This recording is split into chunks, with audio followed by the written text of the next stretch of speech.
The film opens in Kyoto, first showing thousands of people living in misery, suffering from starvation, crippled by greed, tax debt, and various other hardships. Meanwhile, the rulers seemingly turn a blind eye to the suffering. This plight has already claimed tens of thousands of lives without a proper burial, while those still alive are treated as no more than mere pets.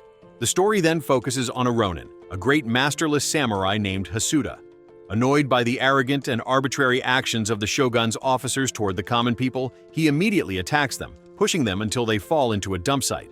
His action greatly amuses the common people. Due to the famine, everyone is simply waiting for the charity of others. Seeing a mother and a young girl, Hassuda gives them the food he always carries and a cloth to shield them from the scorching sun. The people are forced to work without any pay under the pretext of never having paid taxes, and if they owe money to loan sharks, they can never afford to pay it back. Without mercy, the loan sharks will forcibly take their daughters as payment. One night, the Kyoto security forces arrive at a house that had been previously seized by a loan shark. Even though their duty is to protect the people, they still take the remaining valuables in the house. A young man, the owner of the house, naturally does not accept their actions and immediately attacks them.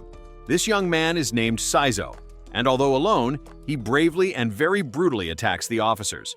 Although he is ultimately knocked unconscious by the Kyoto security chief named Doken, Doken sees the talent in Cizo and decides to take him to their headquarters. Doken's actual duty is to eradicate the loan sharks who only lend money to seize people's assets when the debt is unpaid. While they are mocking Cizo, Hassuda appears. It turns out that Hassuda is a comrade from Doken's time as a ronin.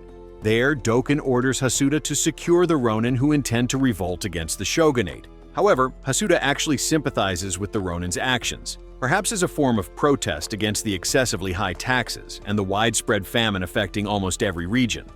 Nevertheless, Hassuda still promises to try to fulfill Doken's request. Seeing the bound youth, Hassuda asks for his name. Doken explains that he found the youth while on patrol. He also mentions seeing a natural talent in Cizo that could be developed with proper training. This convinces Hassuda to buy Cizo immediately. On their journey, Hassuda and Cizo are confronted with a commotion where people must pay a toll to pass the road. Because the toll is too expensive, no one can afford to pay, including Hassuda. Eventually, Hassuda chooses the path of rebellion and manages to wipe out all the officers. Hassuda and the people can finally pass the road without paying. Hassuda, already furious with the shogun's system, immediately asks Cizo to steal all the money in the tax office and burn the office to the ground. At the shogun's castle, the feudal lords or landowners are discussing ways to overcome the famine that plagues several villages. One feudal lord suggests that the shogun himself should provide a small contribution to his people. However, the shogun seems uninterested in the discussion and opts to arrange his garden, as if the suffering of his people were not important. Not long after, Doken arrives at the castle to report that the ronin are about to attack Kyoto soon. This is certainly a form of protest against the taxes and famine afflicting the villages, so some of Doken's security personnel are asked to stop the ronin's actions before it happens. As a ronin, Hassuda rarely stays in one area and often moves from one place to another. On the journey with Cizo, they see a group of ronin attacking the residents of that area, which prompts Hassuda to help the citizens immediately. As a token of gratitude, Hassuda and Cizo are genuinely hosted by all the residents, including the village leader. There, Hassuda asks if they will join the rebellion. One by one, they begin to complain about the taxes and famine that could destroy the entire community if left unchecked.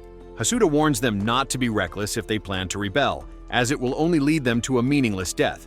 Nevertheless, Hassuda promises to seek other aid to fight for all the residents there.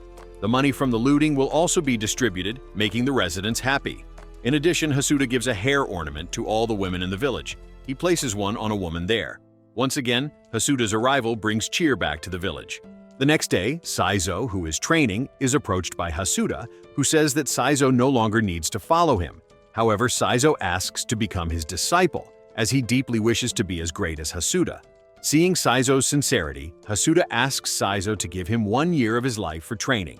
Hassuda and Cizo's departure from the village makes the residents hope that they will return to visit the village. Arriving at a certain place, Hassuda asks Cizo to dig up the money he buried to deposit it in a bank as savings for Cizo's life. It turns out that Hassuda is giving the savings to the master as Cizo's payment. During the training, Cizo will be trained in this location for the next 10 months. Meanwhile, Hassuda himself will return to Kyoto for other matters. Cizo's first training begins with driving nails using a stick while crossing a swaying bridge. Cizo, who is doing this for the first time, naturally finds it very difficult to balance, but that doesn't make him give up on continuing to train. Having burned down the tax office a few days ago, Hassuda is now a fugitive sought by the aggrieved parties. They do not find Hassuda and instead meet Doken, who immediately knocks them unconscious. As the security chief who knows Hassuda burned the office, Doken immediately goes to the sauna, a place Hassuda frequently visits in his free time. Hassuda, who is indeed at the sauna, immediately hides after he hears Doken calling his name. There, Doken asks the woman who owns the sauna not to hide Hassuda. However, the woman, who naturally understands, tries to change the subject until Doken leaves. But before that, Doken warns Hassuda not to burn public places again. 2 months later, Cizo begins to show development, having successfully driven all the nails in his first training. Now he enters the next stage, avoiding 20 tied swords that will be thrown simultaneously. This naturally causes him to be sliced repeatedly. Waking up from unconsciousness, the master offers that if Cizo feels unable, he can leave and stop his training. However, remembering that Hassuda has paid a high price, Cizo decides to stay, even if the training might kill him. Cizo, who never stops training day and night, is now showing signs of success. He easily avoids the swords one by one that had hit his body several times before. Cizo also manages to avoid unexpected attacks, thus succeeding in the second lesson. Cizo faces a more lethal challenge by holding a contest where anyone who manages to kill Cizo or render him helpless will be given thousands of coins as a reward, which naturally interests everyone to try. With the famine in the village, the contest attracts many great samurai interested in defeating Cizo. Cizo himself never stops and has been fighting different people for over 10 days.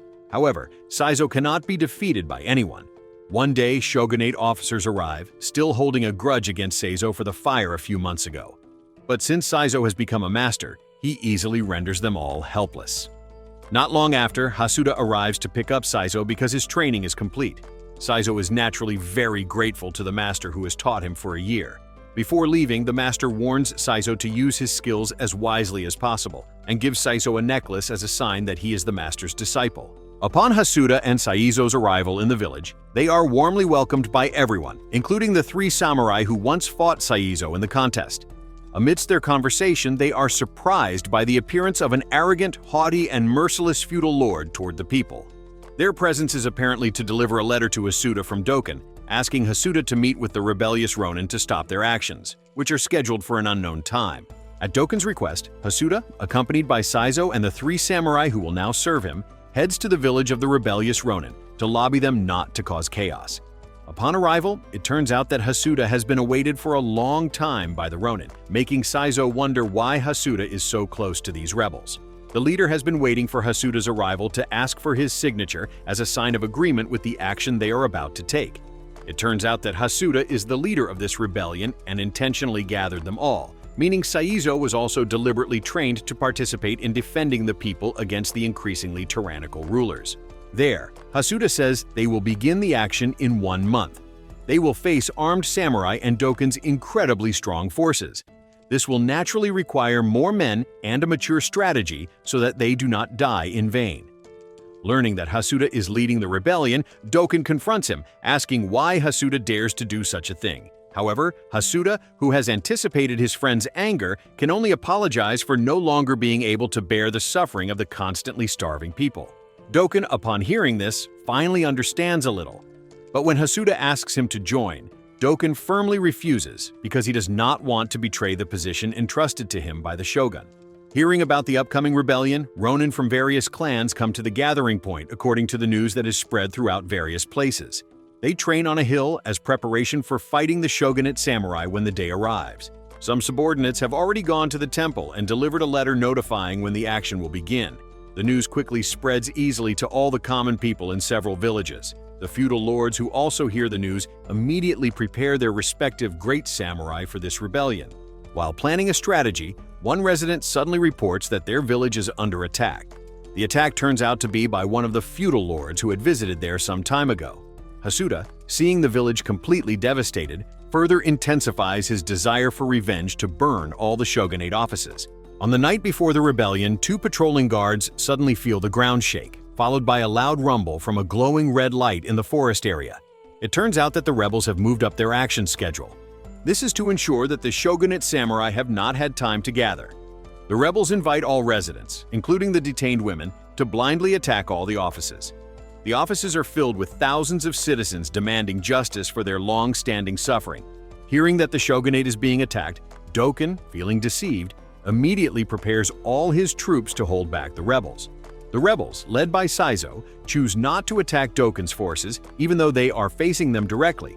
It's unclear what their strategy is. They instead turn aside, confusing Doken's troops. Apparently, this is done so as not to waste troops dying fighting the enemy. Hassuda chooses a unique method, gathering everyone to the same point, following the direction of the fire from the 7-story pagoda, which he leads personally. Not long after, Hassuda is shocked by the appearance of Doken, who feels deceived that the rebellion is not just a regular protest, but seems intent on surpassing the shogunate era. Hassuda, without denying it, confirms this, as he wants to change the cruel old world by building a new one. Without any fear or regret, the rebels who have just arrived at the office gate blindly burn all the buildings there with long-suppressed anger. They are absolutely fed up with a system that only makes officials richer, while the people are simply left to suffer. The battle is fierce, resulting in the deaths of many people and soldiers. Nevertheless, the people win the battle and even manage to destroy the tax bill documents in the office.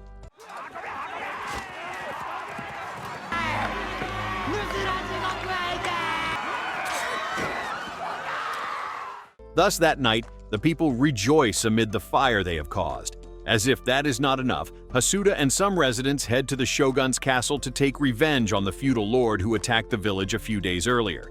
And when the lord appears, Hassuda confirms whether they really attacked the village. But because the lord is drunk, he says he remembers nothing, which makes Hassuda utterly disgusted. Hassuda blindly attacks everyone, including his own friend, the shogun's security chief. Cizo is no less brutal, even superior to Hassuda himself. Cizo eliminates the shogunate soldiers one by one and helps Hassuda fight Doken until finally,